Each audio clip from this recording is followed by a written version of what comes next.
অভাবের সংসার, অটোরিকশা চালিয়ে কোনো রকম পরিবারের সদস্যদের মুখে আহার তুলে দেন।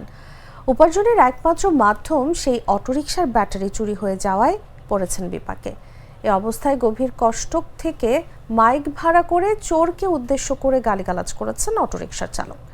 সোমবার এমনই ঘটনা ঘটেছে কিশোরগঞ্জের ভৈরব উপজেলার গজারিয়া ইউনিয়নের মানিকদ্বীপ পুরানগাঁও এলাকায়।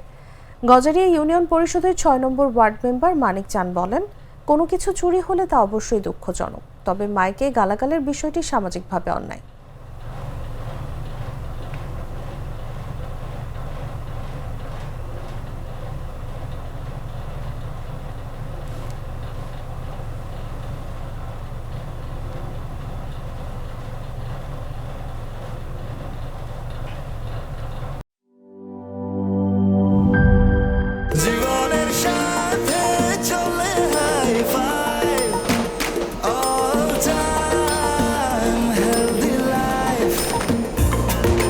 জার্নিতে স্বাস্থ্যকর all time family cake, all time healthy life.